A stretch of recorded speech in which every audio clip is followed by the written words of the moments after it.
All right, hello, this is Rosemary Jane, and today we are doing Schoology visuals. Previously, before this week, I had offered this as a primary training PD opportunity, but really a visual course experience is good for any online user of any age, any learner of any age. And so I've opened it up. I'm going to keep it a little more general.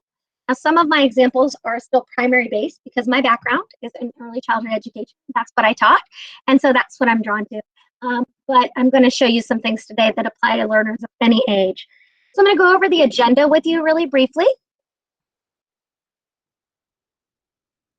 All right, we don't always get to every topic on it, but as I said, my name is Rosemary Jane. Ashley Badgett will be moderating the chat. And our first topic is visuals and why they matter. Now, in my last session, I said I had a whole lot of research that I could give you if you wanted it. I did go ahead and pull up some of that research, so I'll share some of that with you. I'm going to show you some samples of visuals in courses.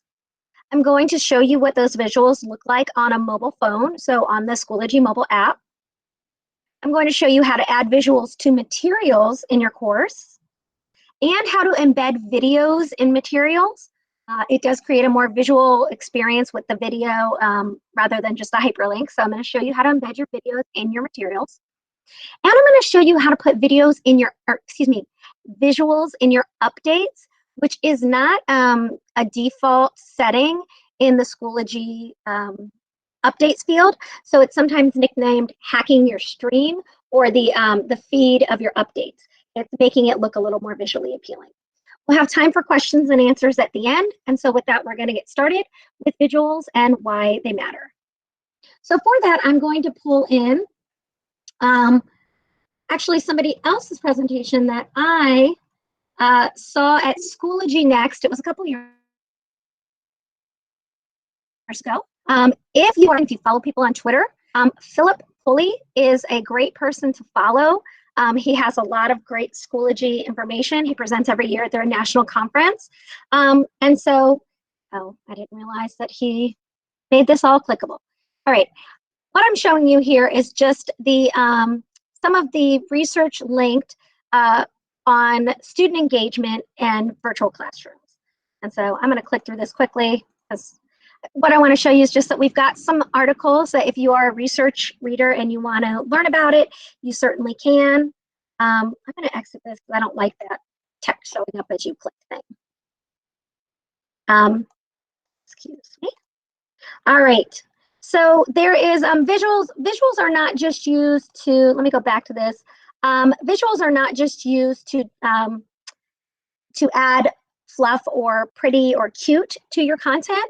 It really does help students navigate and understand the course. I wanted to go to this one. It also helps engage the learners more in the learning process, so they are more engaged. These 4 links have all sorts of research articles, but the short of it is this.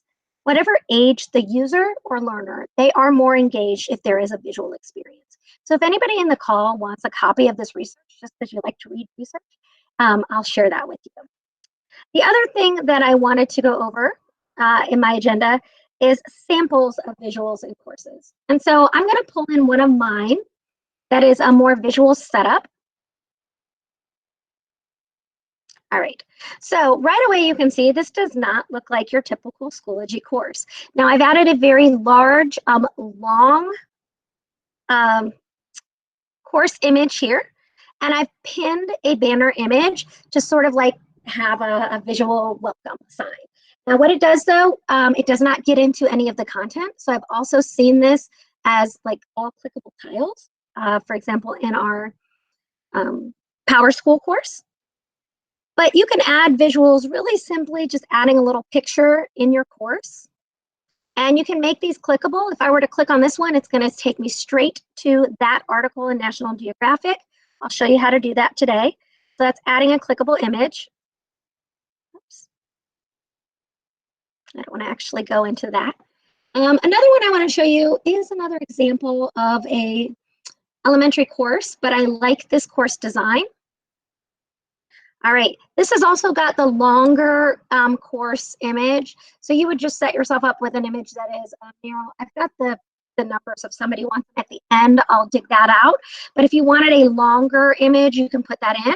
And then this course banner being like this is interactive and clickable images instead of just those file folders and links to assignments. So you can add these larger, longer images to fill the space. So it gives it more of like a tiled-like visual experience. So I did tell you I was going to show you some examples of visuals and courses. So this is some of those examples now. If your body needs to move, you could do 10 jumping jacks right now. We haven't quite been at 15 minutes, but I've been on. It goes off every 15 minutes for me. All right. And I'm sorry, I accidentally closed my other tab, so bear with me 1 second while I reopen it.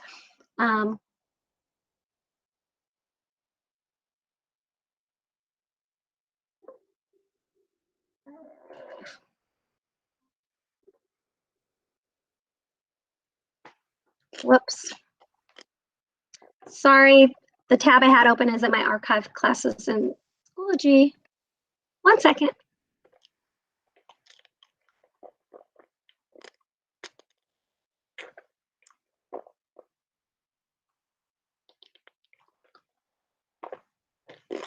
And now I can't find it.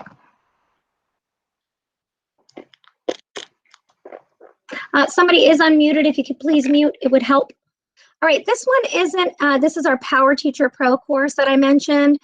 This one isn't a visual experience per se as much as it is just the content is all right there. It's laid out in a visual grid, but this is all of the topics. I'll show you if you're interested in how to do that as well. So that is the examples that I wanted to go over. I like this as a visual course setup. This is visually, it's more directive. It's not with images, but it is sort of organized in this visual grid. And then this one just sort of adds like this one genuinely adds a little bit of the fluffy stuff. It looks and feels pretty. So those are the 3 examples that I wanted to show you. Next, I'm going to go on the agenda to samples. Well, we did samples, the mobile experience. So for this one, we are going to look at one of my courses. And I'm going to open this one. All right.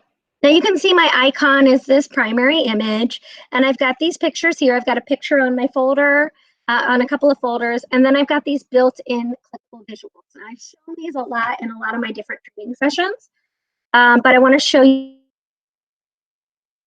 this on mobile. So I'm going to stop presenting because the view is better on mobile when I don't present. All right, looking at that homeroom example that I showed you, in my course menu, you can see that if I add that image icon, and I'm going to show you how to do all of those things. I'm looking for this one with the little kids on it.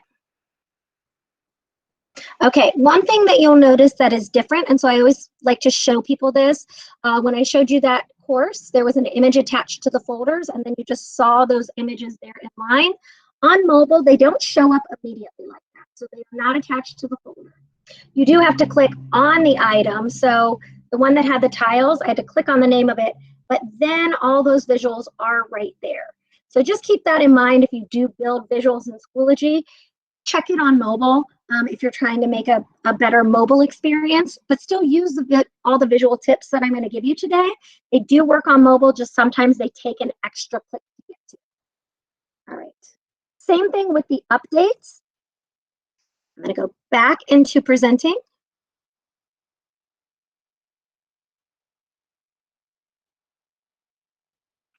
And if I look at my updates, I have posted some visual updates like this one, for example. I've got a clickable image, and up here, where is it? I thought I embedded, yeah. I embedded a video right into it. Excuse me, I did not embed, I created a video right in it. And then, unfortunately, it looks like I deleted my embedded video. But making your updates have images that are clickable, just be aware that, whoops, stop presenting. Be aware that in mobile, which on my iPhone, I do have to toggle between updates and materials. So I now went to updates, that those visuals do not all show up. So that example I showed you with the clickable images, it does not all show up on Schoology. So anytime you do make a visual clickable image for an update, you do want to add those links also at the bottom because the hyperlinks do show up. And I'll show you how to do all that. All right, I think we definitely covered all of the samples, and we also looked at those on mobile. So now we're going to get into some of the how-to.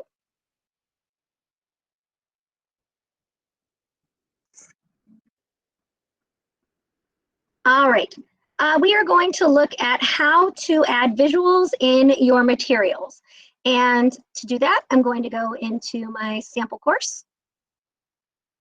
And I'm going to show you the first two visuals that I recommend adding. I've been working with the preschool team, and we've looked at the ABCs of course building.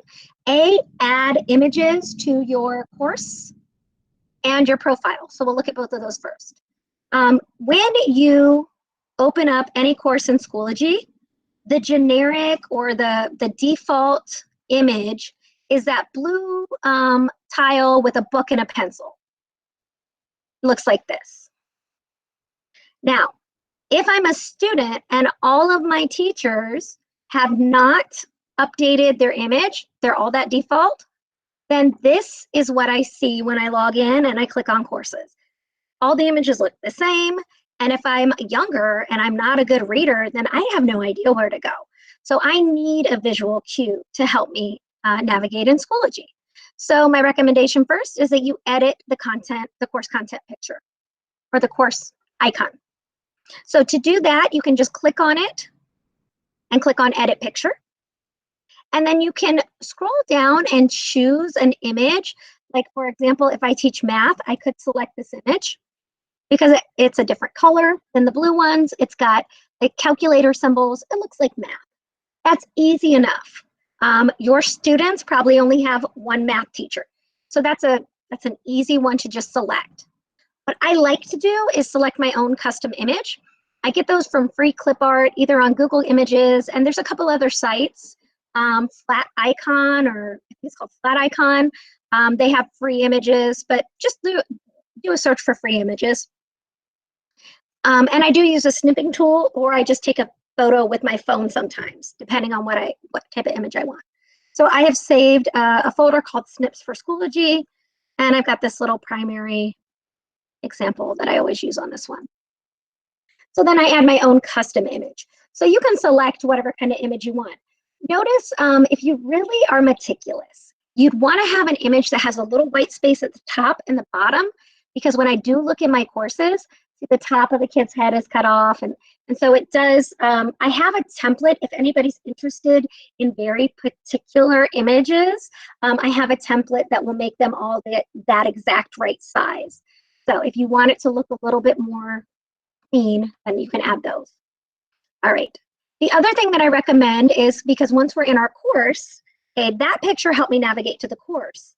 But if I'm on my home page or I look in the updates, the research does show that any user is more engaged with a photograph of the person speaking to them. Think about apps like Facebook, Instagram, other social media. We put a picture of ourselves, and that is who is speaking to us. So even if you don't have any of this other stuff in it, you might just have some simple text. It's more engaging if there is a picture. So to edit your profile image, you just go to the top. This is not within the course. Your name at the end, there's a drop-down arrow, and you simply click on your profile. So A, my ABC, so let's add an image. All right, it's the same over here as it is to edit your course image. You just hover over it, and the Edit Picture button appears. You click it. Now, Schoology does have these generic different shapes. I have no idea why. Those are not, they don't make me think of a person. So for those of you who've used one of those, I mean, that's fine, but I really recommend that you do put in a picture of yourself, and head and shoulders is usually the best image. So edit that picture, and if you are adding your custom image, you can just attach that file here. So I do recommend that. All right, so adding an image. Now, B, we're building course content, and in this one, we're doing visual course content. So you can see in some of these examples, I have clickable pictures. This one is displayed on an inline page, meaning the page is inline in the course. I don't have to click another link to open that page. So that is images in an inline page. If I wanted to build that, I would click on Add a Page.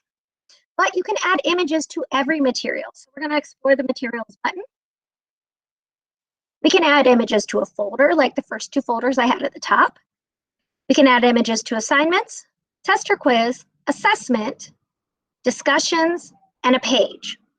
Now, add a media album is actually just adding a photo and or video album. So I'm not using that one in this course, but if you want visuals in the course, like if you wanted to have your students go on a visual scavenger hunt and take pictures with their sorry, live on a main road, take pictures with their or their parents' mobile phone and upload them, a media album could be a lot of fun, but I'm not going into that today. Just want you to be aware it's there.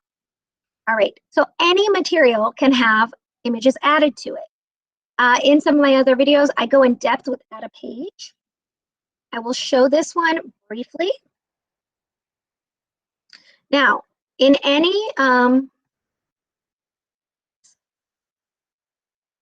material, you do have to give it a name. But then in the content area, every one of the materials that I mentioned has this button called Insert Content. So I'm skipping over a lot of things that actually do create a visual experience, like changing your text, the font type, like the size. You can even change your font color. So any of your regular text editing tools in Microsoft Word or Google Docs, all the basics are here. You can also copy and paste if you've got something, a font that you like. Sometimes it copies over and sometimes it doesn't, and it does a related font. But that's how you get different fonts. So if you want your visuals to be the actual letters, you can play with these. I'm actually looking at more picture-based images today, picture and video. So over here, it's the Insert Content button. You'll find that Insert Content button on all those materials I listed before. Folders, assignments, tests and quizzes, assessments, discussions, and this one we're in a page. So I'm going to go to the first option, Image Media. Now, I'm going to first show you adding an image that I've saved locally to my computer. So I've already previously pulled a picture either from Google Free Images or the Flat Icon site or another free image area, or I've taken my own pictures with my phone and uploaded them. I click Attach File, and I'm going to just select one of the images I have, make it a meme. All right, for you math teachers out there, I like this meme. When the coronavirus has parents teaching math and their child says, "That's not how my teacher shows us." If you've ever seen The Incredibles, it's a cute little meme. All right, what I did was I inserted it, but I can drag and resize that image. I can make it as small as I need to. So maybe it's more of just an icon. Some of the button or some of the things I like to insert end up sort of looking like buttons in my text. I'm going to show those.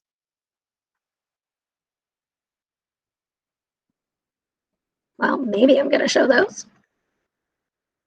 A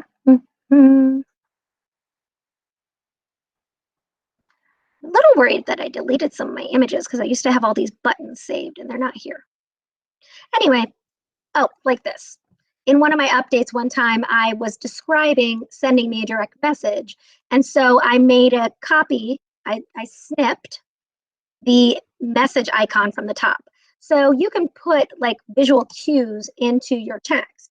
So you can open up with a meme or something funny. And I just inserted that and I can make it larger or smaller. If you have questions, contact me via message here in Schoology. And then if I delete it, then I've got this icon right there. So I added the images. Now I said that page was displayed in line. There's one setting you have to do. If I scroll to the bottom before I hit create, there's this little gray button. Schoology likes to have these little icons that you have to notice. All right, the default is display on a new page, and that just gives a hyperlink to the new page. But if you click it, display inline, then when you create that page, I have to scroll down quite a bit. I have a lot of content in here. I gotta clean it out. This is how it's going to appear. So I don't have to click on anything to see that page. There it is with the images and the directions. Now, a page is more for information. I like adding a page when I'm building courses to provide information about maybe the unit. And I'm going to show you an example in that from this presentation. And I don't recall which slide it's on, so bear with me 1 second. Where is the landing? Unit home pages. All right, here we go. So in this, and I'm going to go to the course setup instead. Where is it? Where is it? Sorry. Here it is. All right, view. Okay, so in this example, the user has created, in their Schoology course, they've added a page to organize the course. And so the page is sort of your heads up about what's in the course. So you can see this is a sample of a course setup. And so I do recommend you put all your content into folders, especially you upper high school, upper elementary, those of you with a lot of different types of content or a lot of different materials you're going to add, please organize in folders. But what you'll notice is this is a page, and the first one is it's called an Ancient Greece homepage. And then it gets into all of the things that go along with that unit. Well, here is what the homepage looks like. He did create this page as an inline page. And what it does is walks the student through. So this is a place for class announcements, get discussions and resources. And then it says click on the images to get to the Unit 2 resources, Chapter 4, and so forth. And so all of these corresponding folders and activities correspond in this homepage. So they can use this inline page to navigate to all of this. So they can either go and work through in a sort of a linear way, one item after another, or they can use this like a map built into their course. So I really like this example in preparing for today and knowing that I was opening this up to all grade levels. I wanted something that was appealing for high school or upper elementary teachers. So I think that this inline page, I'm going to exit it here. Whoops, wrong one. Here we go. So this inline page, and let me just copy this. Here, 1 second, I want to zoom in really big for you.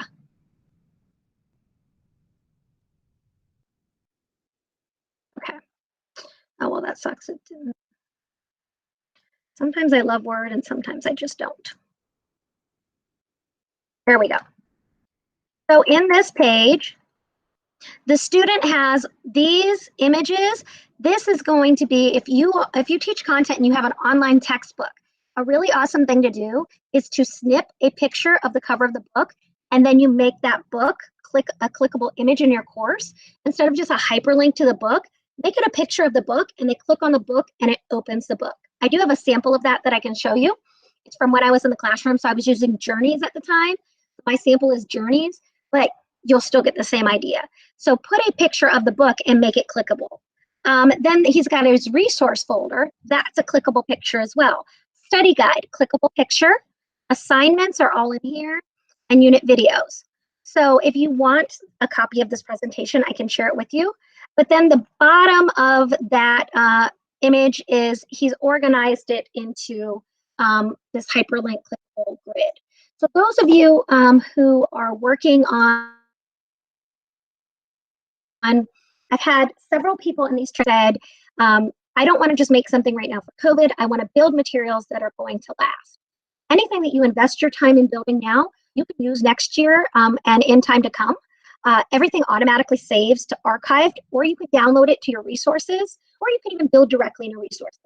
So I'm showing a little bit deeper examples of content instead of the click by click show you how to do each thing. Kimberly Thomas, I see you saying please share, and I will do it now. It is a view-only copy, and I want to give full credit to during this session at Next, I did ask if we're allowed to share a copy, and he said absolutely. So, but please don't alter the presentation. So this is by Philip Pulley from the 2018 Next conference. And this is the visualize your course content. So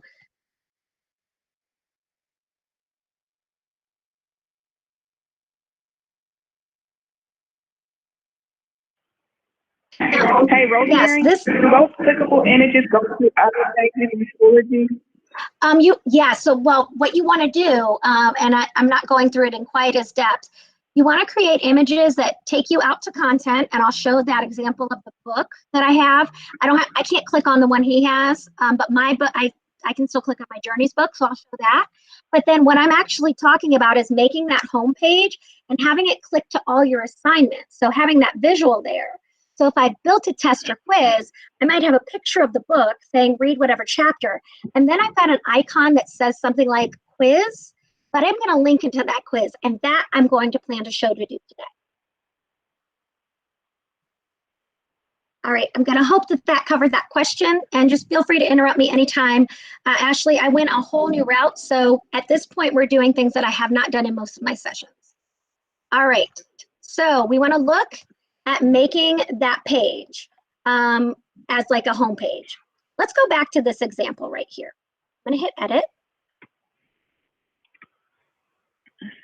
Imagine for a minute that this is going to take me into my math folder, and it's going to be that we would also train our students, like the icons that Philip has.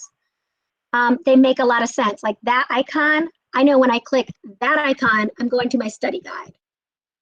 When I click, whoops, yeah, over zoomed.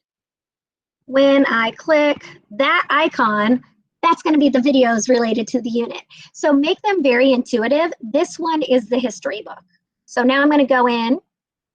And so if I wanted to take this picture, now you can pretend it's a book, whatever you want. I pulled in that picture. All I would do is select it and click link. Now here's the power of the tools in Schoology. What I can do is in my course, and a lot of people have been, Janine Kiefer over at North Avondale Montessori, I've referred to her a lot. She's building all her content in her homeroom as like that hub, and she's got it called remote learning. But now she's working on linking to her science course and the science activity, but she's keeping it all tied together in homeroom. Let me show how that would work. Imagine for a minute, and for mine, we have to imagine that this is my homeroom, but this is my ELA course where I want all of my essay assignments to go. And so in here, we go to an assignment. Let's imagine that this assignment is the one that I want them to do. If I click on that assignment, see this URL? This is in the assignment. So if I grab this URL and just copy it, back in that homeroom, attaching to that picture, if I hit paste and insert, now when my students click this image, they're going straight to the assignment. So what I was talking about in that is where the courses, the course content, the folders on all that are kind of linear set up, I can create a visual that takes them straight to content without having to navigate their way through. And I can do it visually based. So I added that here. Let me hit save. Now I'm going to close that one. So I'm still here in my homeroom course, right? But when my students click on this, they go straight into their assignment in my reading course. So this is a way, and I know that the homeroom anchor really only works for elementary, especially self-contained. But if you, in the older grades, if you wanted to anchor all your stuff out of homeroom, as long as you team up, I've seen as much as 3 different grade levels anchor all their homerooms together. And then so students have one location that they train them to go to, and then you interact those links and images in that sort of hub course to the corresponding courses. So for example, a teacher who teaches math and science could put all of her materials in whatever she's going to have be her hub, her anchor course, but then link to the math assignment in the math course and link to the science assignment in the science course. And you can crisscross you as a teacher are doing that back end work of crisscrossing where you want them to go. But the student experiences, I go into one location, I click on this one picture or page, and it takes me everywhere I need to go. I hope that helped clarify a little. I am going to show the example where I have that book. So if you, and I can't help you out if you don't have a digital reader as part of your course content, I can't help you with that. I would say check with your curriculum teams, because we did used to have, when I was in the classroom, we had journeys still.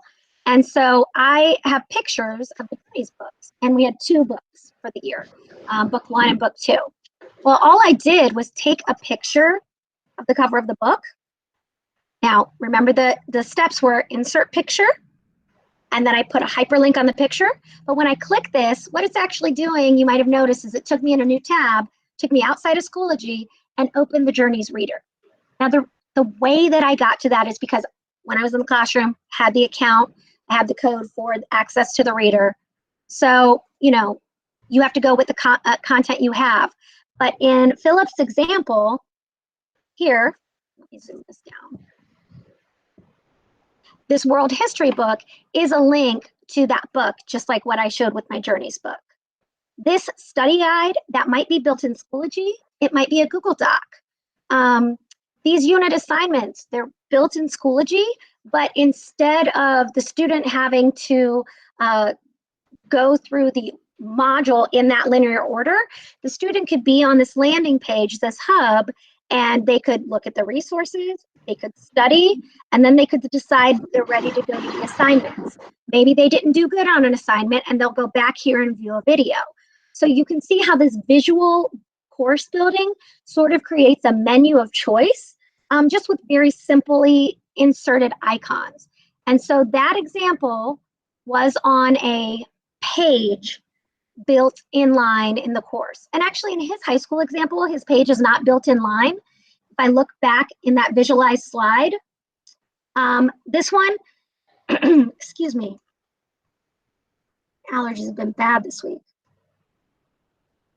He did not build that page in line. His is very linear, just the page he trained his students to know. We click on the page first, that helps me orient myself in the course. But then all of the materials are built in that linear way. So for your visual student who prefers those visual cues, this works. For that linear student who just wants to work their way through the module, this is a way of building your course in a way that works for both. So I showed a very primary example of having these tiles. Now, everything I just showed in add a page and insert content, this is a page. And they did use the table or grid, a table grid, to organize the tiles. This is adding images to a folder. Now there's no different directions for me to show you. It's just add materials, add a folder, and insert the content. Then if you want to make it clickable, you link it. That's going to open up BrainPop. That's going to open up the site Pebble and Go. And this is by a different district. So this is going to open up Clever. And this is not my district Clever page. This is just a sample. So you can make the folder an interaction itself. And then once you're in the folder, just bearing in mind if they are using a mobile phone, you want the same things displayed on a page inside the folder. Because remember, that main landing page in your mobile experience doesn't show up. These are all folders with added images. And then that's it. That's let me go back on my agenda real quick. That was how to add visuals to materials. I was heavier on the examples. The how to, again, is just in any material, do the insert content and then image. That's what we looked at. The next one, though, I want to show is how to embed videos in your materials.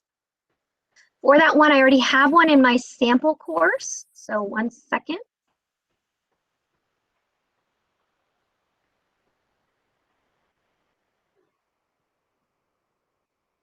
All right, let me scroll down. I put it on a discussion somewhere in here. Here it is. So in this one, I have created a discussion. Now remember, I said I'm not going to go through every material, how to add it. We're focused on the visuals. So That one was a discussion. And then I will just show it in the build side one more time. You know, it's helpful to repeat. You have to title it. And then in the body of the description area, it's this button called Insert Content. This is your gold. This is how you add your image. And the one we're going to look at next is adding that embedded video media. So back in my discussion. All right. So this is if I wanted to tell my students what we're going to do, then my instruction might be view this video and then tell us what you think or what you learned or whatever that prompt is. But you can actually build in an embedded video so that it has a visual appeal. Now, this sample classroom discussion, I love the way that this one appears on mobile.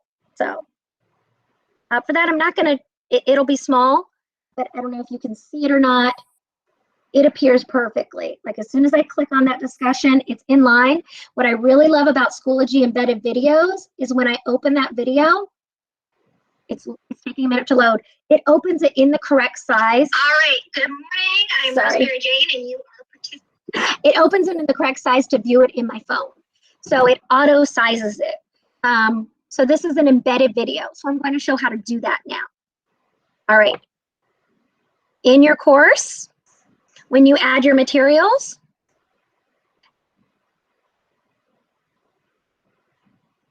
sorry, before I do it, I am going to show you can embed videos right in an inline page. So I did show inline pages with images, but this is an example of an embedded video in an inline page, and it does space it and size it just right. You just have to embed it. All right, I'm going to go back up. I feel like I neglect tests and quizzes when I do my training, so I'm going to add this one to a test or quiz. So on test or quiz, I do have to give it a name. And I do have to give it a category. So I'm going to make mine ungraded. If you guys are grading at home, we have other trainings from our districts on grading. All right. I do recommend you add due dates. You can add due dates to discussions as well. Add your due date. And then I'm just going to create it. All right. So here's how this sort of launches. I can add my question right now. Let's just do true, false. All right.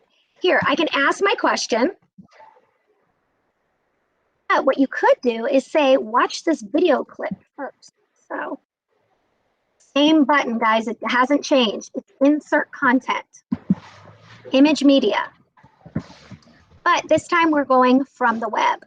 Now I will pull up a video first. So I have some content to embed. I'm just going to YouTube. So obviously you probably have your content already decided. I think I'll do Miss Lulu's preschool thing. Sorry guys, I do I like primary stuff. So I'm going to go here to this. This is on a channel I'm following. It's one of our CPS teachers. And on any video in YouTube, you can just right click and copy embed code. So it's right there, copy embed code. So you've found your video content that you want to share with your students. You open the video, right click on it, copy embed code. Back in Schoology, when I'm asking that true false question, I went into put my cursor where I want it to appear, and I went to insert content, image media, and I'm selecting from the web. Now, if I just do link, that's not it, that's for an image. I need to select media. When I select media, you'll notice it changed from link to link/embed. All I have to do is paste that embed code and click insert media. Then I can resize it if I want. You don't have to. It actually shows up pretty good size. For some reason, every time you add images or media, it gives us extra blank space at the top. Maybe it's a good place for you to write some directions. I like to delete it. So you get a preview of what the size is going to be like. You don't get to see it in the building mode. So you could prompt your students to watch this brief video clip and then answer their question. Now I do have to, we'll just say the correct answer, create question. When I created the question, that video is now embedded in that individual question. Well, let me also note this. You may not want them to watch a video. You can actually embed a video on every question if you wanted. So you could make it a quiz that you give over the course of the week. You give them all week to watch it. And one day they answer question 1, and on day 2 they answer question 2. Set it up any way you want. But you can embed videos right in question types, or on settings. This is actually what they say when they first launch the test. You can say, watch this video, then take the test. So again, I'm going to do it fast this time to just show you how quick it is. All right, let's say I want a different type of content. I'm going to pick this one. Pause it. I'm in my course. I'm going to click on Insert Image Media from the web. Media. Go to my video, right click, copy embed code, come back, drop the embed code, paste, insert. If I want to resize, I can resize. I like to delete the space, save changes, and done. I've got an embedded video. I think it wants me to answer something. Let me just hit save changes. All right, I now have a test or quiz for my students. And when they scroll on it, let me view this course as one of my students. Did you know you could do that? You can. View course as. And I'm going to make it my daughter. She's the only one I have in that course. All right. When she clicks on that quiz, oh, I forgot to turn on submissions. My bad.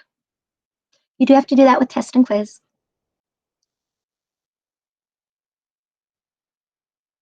It was like very anticlimactic for me. I was showing you how quick and easy and fast it is. And then it's like, wah, wah. You do have to.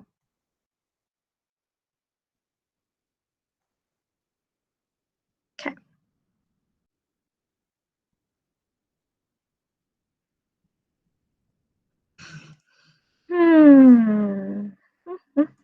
Go in here as the teacher. I have to enable submissions. Enable. Save. This was much more exciting before I realized I made that mistake. All right, course options. I'm going to view the course as a student in my class. I've only got one. Go on down to her quiz. She opens the quiz, and if I gave instructions, my instructions should be better than the word instructions. She gets the instruction on the quiz, she watches the video, and then she starts her new attempt. Now I can't, there we go. And then now she can go, oh, I can't go in for her. I can in another course, but you get the idea. You saw where the question type even had its own video. So the reason why I like to do this is because visually, this is much more engaging than just a hyperlink to a YouTube video and the teacher writing, watch this video, then answer these questions. If the teacher just writes that out in text and it's a little hyperlink, it's just not as engaging for the user. So let me make sure, yep. So my last topic is hacking your stream, and it's a really quick tip, but I want to pause for any potential questions. I have a feeling. Ashley, questions?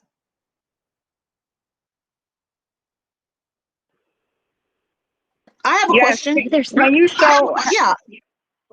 Can you show how you did the announcement image? Ashley, go ahead. Could you say again, Ashley? Can you show how you did the announcement image with "Welcome Back to School"?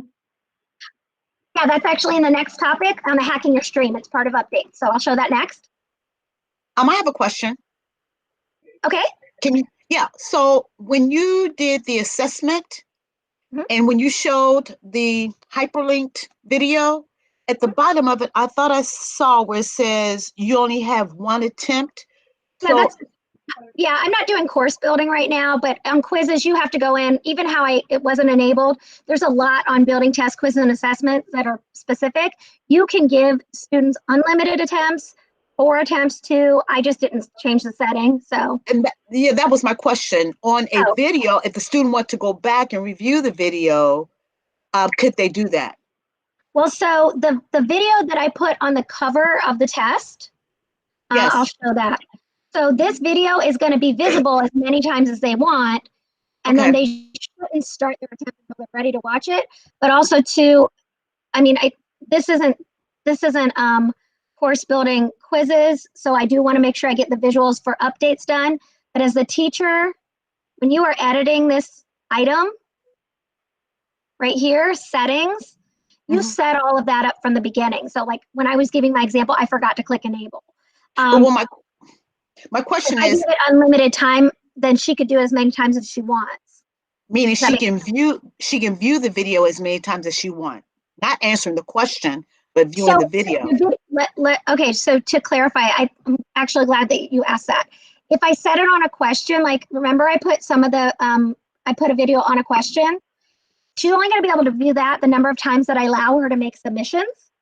But on the settings on the main page, that cover, that'll be there no matter how many times. So if it's the main video that you want them to watch again and again, put it in the settings in when you're building the instructions for the assignment.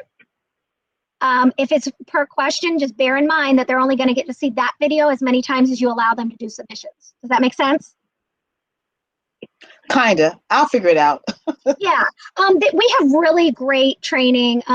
I think it's Steve Phelps leads most of them, but on tests and quiz and assessments and all those particularities of those tools. I did those. Yeah, I've done both of those. I've done both of those questions with him. 7 in the morning. But I was just wondering about the video. How many times could the students see the video before attempting to answer the questions? Oh, they could watch. So when you embed a video and it's sitting there on the cover, it's as many times as you want, because all you've actually done is place that video in a little screen inside of Schoology, so they can see it over and over again. Okay, thank you. You're welcome. All right. Can you, Rosemary, show the difference between the inline and not inline, and what does inline mean? So the short and sweet of it is this: that only applies to the tool Add a Page. And so if you were going to make that hub page or that let me use Steve or Philip's words, home page. He refers to it as making like a home page for a module or unit. If you were going to make that is a page, and so another sample page.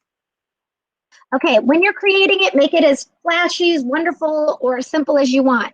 It's an information area, right? We can add all that content, we can embed pictures or videos. But the inline is the setting right down here. I'm gonna hit create and not displayed inline. I'll show you how the default works. The default drops in a page that just looks like a hyperlink like this. But I don't want that. I want it to show up inline. So the way that I change that setting is either when I'm building, or I can go back to any page. At the very bottom, it's really tiny. This itty bitty little icon here. The default is displayed on a new page, the blue hyperlink. If I click it, it displays it in line. I hit save, and now I didn't actually add anything to that sample. I went really quick, but that's how I got it to show up just like this. Okay, I want to show you hacking your updates and posting that banner, and it's super simple. So I'm going to move on to that topic. Ashley, unless you think there's something I have to address that I skipped. No, that's fine. Okay, so I showed all of that visual course building. As a Schoology user, and even somebody as low as kindergarten, even preschool, I would build course materials. However, there are certain audiences, especially I would say specials teachers, who see every class in the building. I worked with Mr. Bailey from Westwood yesterday, and he wants to just post updates. So we actually made a visual in his course that said, please check updates. I don't use the materials section of this course. But he wants his updates to have a little pizzazz. So here's what he did. He added, he can add items like images, and they're clickable. So this, if I hover over this, it's going to take you to my YouTube channel. Hovering over this, it's going to take you to Schoology, or it could take me to an assignment. You can make it all very interactive, right? We call it hacking your stream. And there's one little tip that I have for doing that. In your materials, I like to do it in a folder. You actually don't have to. You only need a page. But I like to do it in a folder because it visually, despite how my sample courses look, I'm much more organized when I'm building real content. So I add a folder. And the first thing that I do is unpublish this folder. Unpublished. And I call it updates not published. I even, for some reason, I just like the white icon because it's like, it's almost like it's not there for me. I hit create. Note, you don't have to do that step. The creating a folder, you can do all of the next step without doing it. I just like it though because it creates that folder. It's grayed out. It doesn't show up to my students. Then when I click on it, I'm going to add the material of add a page. Now you can display it inline or not. It's simply for your own viewing. I do like to display it inline. And you have to give it a name, so I call it updates. But now this is where you can build anything you want, including like Philip's really interactive one. I'm going to actually borrow this one. So let me just grab it all. Copy. I'll paste. All right. Some of this it looks like I copied the whole thing. I didn't need to do that. Let me just do something real quick. Did you know you can also copy like the course materials? So you can actually say, I only meant to give the visuals. So let me delete these. All right. I wanted these visuals. So I've got this. You can name it course banner if you want. I actually don't want to name it that because sometimes I want it to be strictly visual. A nice way to do it is also to center it. Doesn't really matter. Sorry, I want to center the whole content. There we go. Center those. Oops. Okay, I get really hung up on formatting. All right, so now I've got this content. If I just take this content and create it or save it, I save it so I don't lose it because Schoology is not Google. It will delete my stuff. So I save it when I have it the way I want. But now if I want that to be what my update looks like or that pinned image, that's what I'm going to show you now. You can just go back into edit and all I have to do is select it. Now select, I dragged and highlighted. Right click, copy. Make sure you don't accidentally click copy image or image address, just right click, copy. Simple copy. I didn't make any changes. Now in my updates, here's what we do. Ready guys, it's really complicated. Right click, paste. That's it. Just right click, paste. All right, if I want this to just be a post with images that are clickable, boom, I hit post and it's done. Now you can ignore this scrolling bar at the bottom, whatever. I didn't mean to actually copy that. All right, but if I want this to be, remember in my other course, in this course, I have it pinned as an image to the top, or I showed you like the Power School one where it's pinned with the grid of information. All right, watch this. All I do is right click, paste that, and then it's this little button. Schoology loves powerful, tiny little buttons. So right here next to post, just click this and make it an announcement. When you hit post, it pins it to the top of your updates and your materials. So now I have clickable pictures that will take me to, look, this one takes me internally to a discussion. I can't go into it because I'm actually not in her course. This one takes me directly to a website. So I have created that banner image. Now, how did I do that again? I created an unpublished page in my materials. That's what we call it, hacking your stream.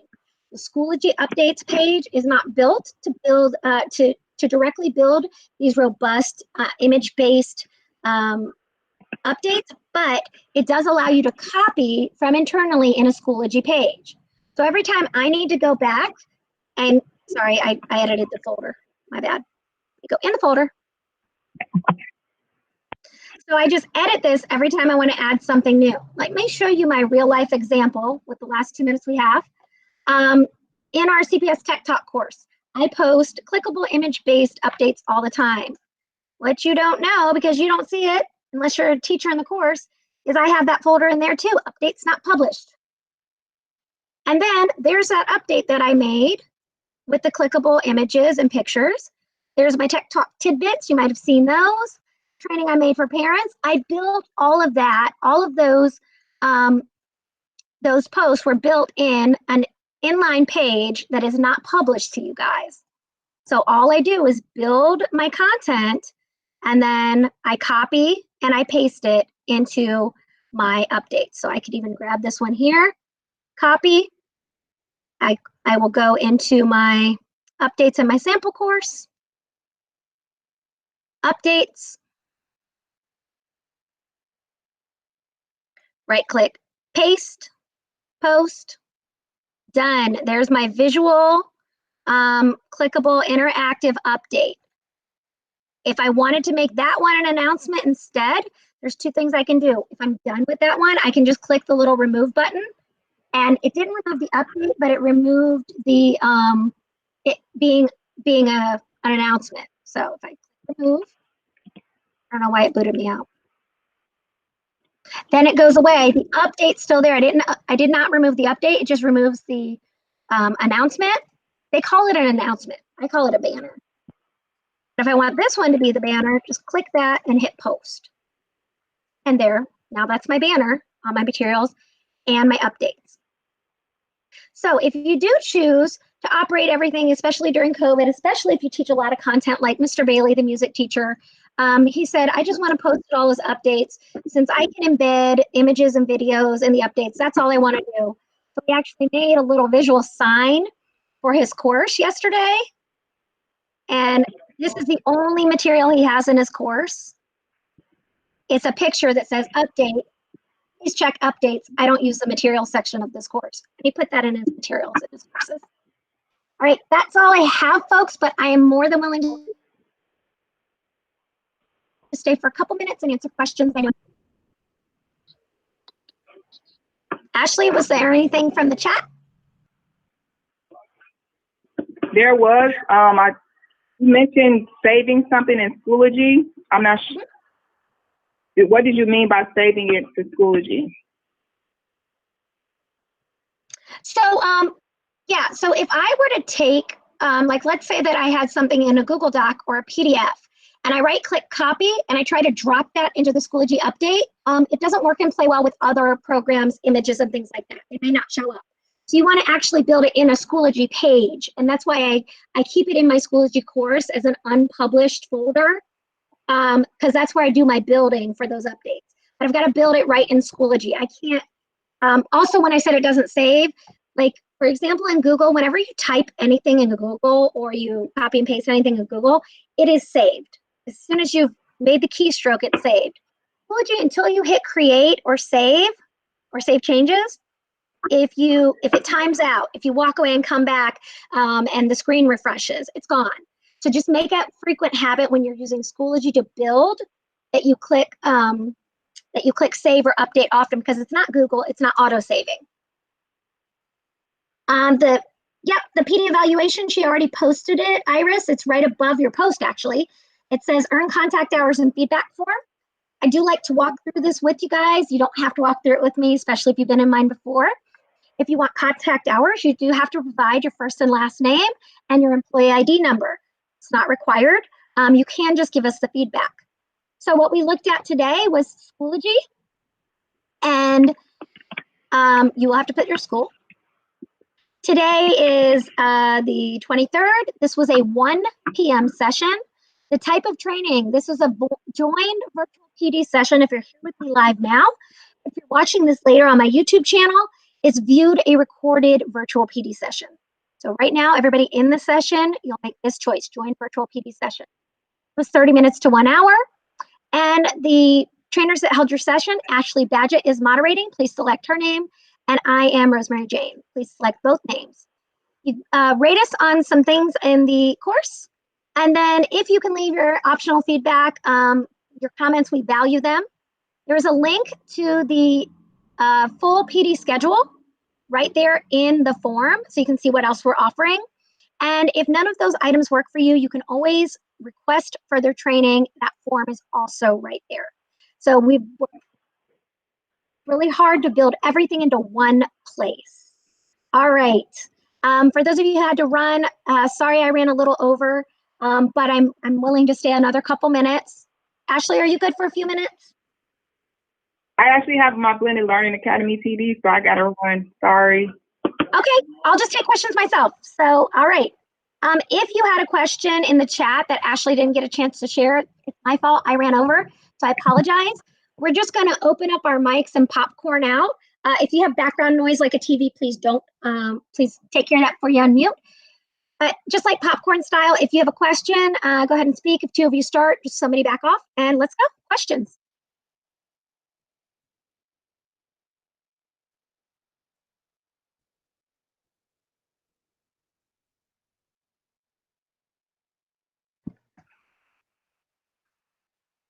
All right, I'm scrolling. Rosemary, Yep. where do I find that evaluation form that you were just showing us?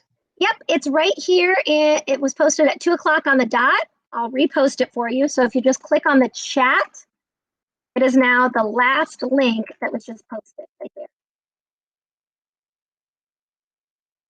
And Ashley frequently posts that all throughout the session, the beginning, middle, and end.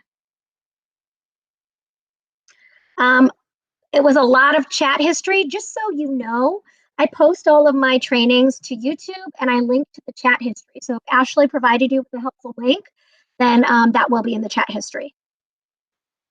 All right. I think since it's rather quiet, you're welcome, Amy. I think since it's rather quiet, I'm going to go ahead and end the recording. Well, Rosemary, can I ask you a quick question? Of course. What is the difference between the creation of the Clever pages and the Schoology pages that we have just done? That's a great question. Clever is a portal to access all of our district applications. So I can jump into Clever. You don't have to. It's just that I'm doing Clever now and I'm creating pages there as well. And now Schoology also has the options of creating all these materials on Schoology. So I'm getting confused at this. Where should I be building? Should I be building on Clever or on Schoology? Well, I think the more important thing is to understand the difference between the two tools and what they're used for. And to understand that they're actually both built into each other. So Schoology is in Clever and Clever is in Schoology. Schoology is for building course content. Everything that I just showed you, like building out content, linking to your, if you're linking to web-based tools and you just are going to have links, Clever is great because it's a portal to get to your applications. However, if you want kids to participate in a discussion, if you want to have posted updates and keep that archive of that conversation, if you want to be able to direct message students and parents, you want to build in Schoology. I do not recommend an or, I recommend both. And if you had to pick one to begin with right now, especially during COVID-19, I would start in Schoology because Schoology has parent accounts enabled and a parent can connect with not only the child in your class, but all of their children's, all the siblings and every teacher associated with those children in one application in Schoology. Clever is simply a portal to get to applications and it's for staff and students. Schoology is a learning management system. You can add Clever in. There is also a button that some people don't notice in Schoology. I'll show that. Right up here at the top, the apps button, Clever is the first app. So Clever exists in Schoology and Schoology is linked in Clever. So they are different tools for different purposes, but they interact, they operate together. So let's say the pages that I'm building where I could, my Clever pages that I'm sharing with my students, what basically they have a different purpose and a different function is what you're saying. Yeah, so Clever is a portal for district applications, and you can add your own links as well. So it's essentially a way to visually organize links. We already have a structure set up that visually organizes them, but you absolutely can go into and make a teacher page, and that teacher can be sharing out their own tile links as well. But again, it's just the link to the application. There's no instruction. There's no teacher announcement. Schoology is a learning management system where you can post updates to your class. You can communicate by an individual message to students and parents. And then you can build materials that have like a test or quiz that they can take, or an essay that they can write and submit. So it's instruction, it's communication, it's content, where Clever is an application portal for all web-based applications. Okay. All right. Thank you. You're welcome. All right. If you just joined, my session is ending, not beginning, so you may be looking for a different session, but you're welcome. We're in the very end at questions. I'll go till about 2:10, 2:15 if we get a really important question. I see a hand go up. Yeah, you can go ahead and talk. Old school, actual physical hand. Yes, I like There's it. a bunch of people trying to get into the jam session, and none of us can get in. But we Let know me see if you're I can very help you do that. competent. No, yeah, let me see if I can help you do that right now. First, let me see if I can get in. And then if I can't get in, maybe there's something wrong with it.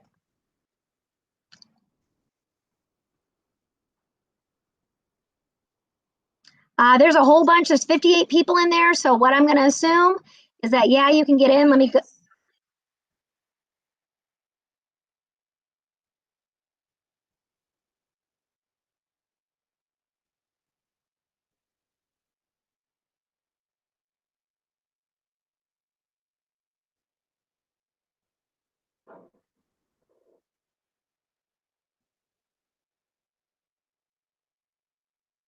One moment.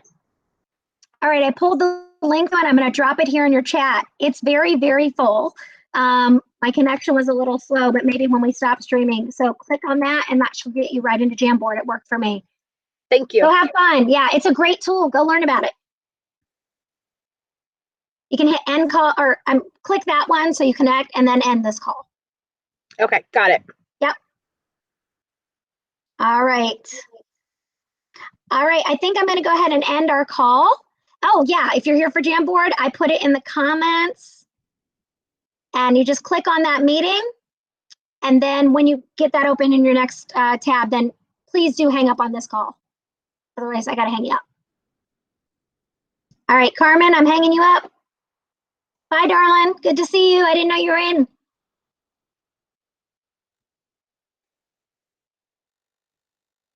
Bye, Shannon.